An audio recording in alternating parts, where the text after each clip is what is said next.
mindig csak a munka. Minden nap ugyanaz az út. Vár meg itt, kopasz tészta. A világ rothad. A gaz altat lehúz befelé.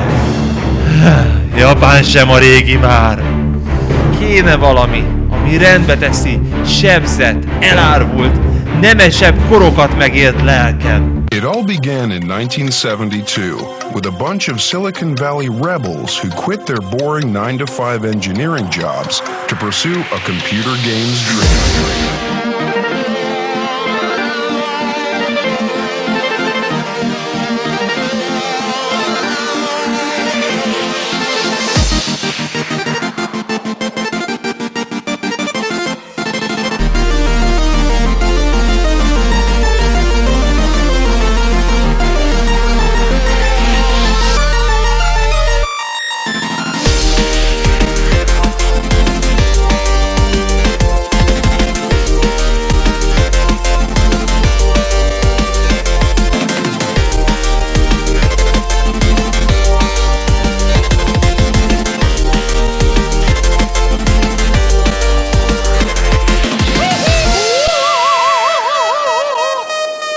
Megkérdeznétek, milyen témában készült a legtöbb Atari játék, azt mondanám, a nagy részük Kirby és Shadowrun. Ennek az egyik oka nyilván az, hogy az emberek jövőképe lényegesen optimistább és futurisztikusabb volt, kevésbé ismertük a világűrt, és bennünk volt a fiatalos izgalom. A másik pedig, hogy csinálj egy fekete hátteret, dobnál pöttyöket, meg pár pacát karakternek is, űrkalandó! Egyszer valószínűleg szentelnék egy külön epizód, most viszont jön egy darab, hogy viszont kitűnik a sokaságból. A Vanguard egy 1981-es árkád játék Japánból a Taos Corporation által, melynek alanyunk az egyetlen árkád játék, a később a többi japán céghez hasonlóan a Nintendo és a Sony mellé szegődtek, és még Final Fantasy játék kiadásokban is részt vettek. Akkoriban ugyanis a videójátékok napja még nem Japánban kelt. A Vanguard mindösszesen az Atari 2600 és 5200 konzolokon jelent meg portolva ugyanebben az évben. A játék története szerint gond van, ugyanis a Gant fenyegeti az univerzumot, és ezért szépen le kell gyaknunk. Ennél több történet. Érdekesség, hogy még angol nyelvű bloggereknél is tapasztaltam, hogy a reklám alapján a Gant szót gátként értik, de végül is adná magát, hogy jó képelőjük ismert az utóbbi évek passzításáért cserébe. A Gant egyetlen értelmes jelentése az indiai Gondi törzsre utal, akik sajátos archaikus nyelvvel és eredet mítosszal rendelkeznek. Hogy ennek mi köze a játékhoz, amiben űrhajók lövik egymást?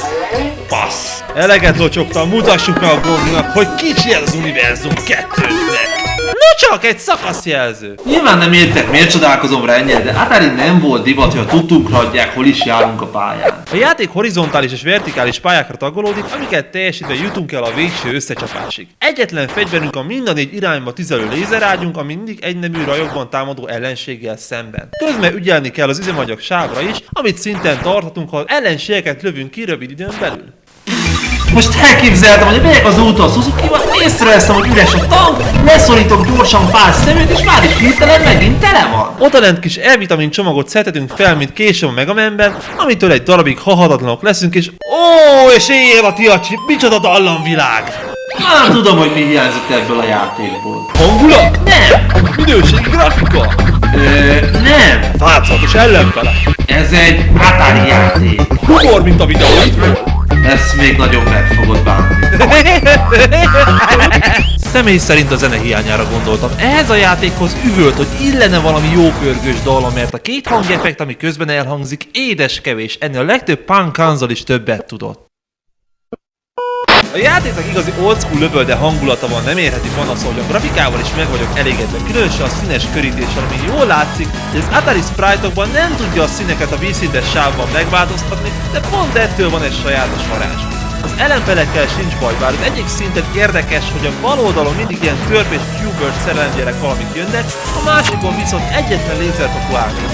Az ellenfelek többsége amúgy csak jön, megáll, lő egy párat, nem valami izgalmasabb.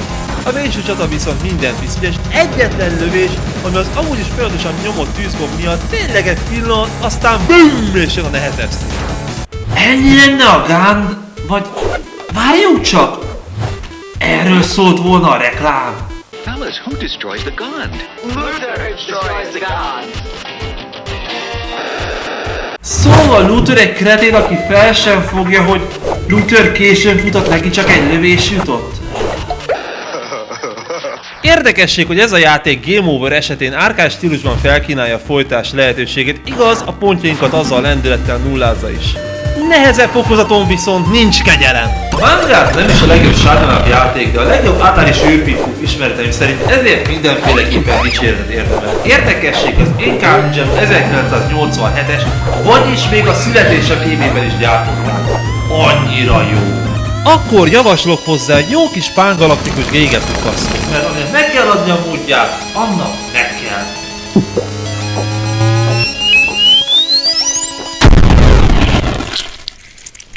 Következő alkalommal az ég helyett válasszuk a vizet, és lássuk, hogy ez a béka vajon herceggé változik-e.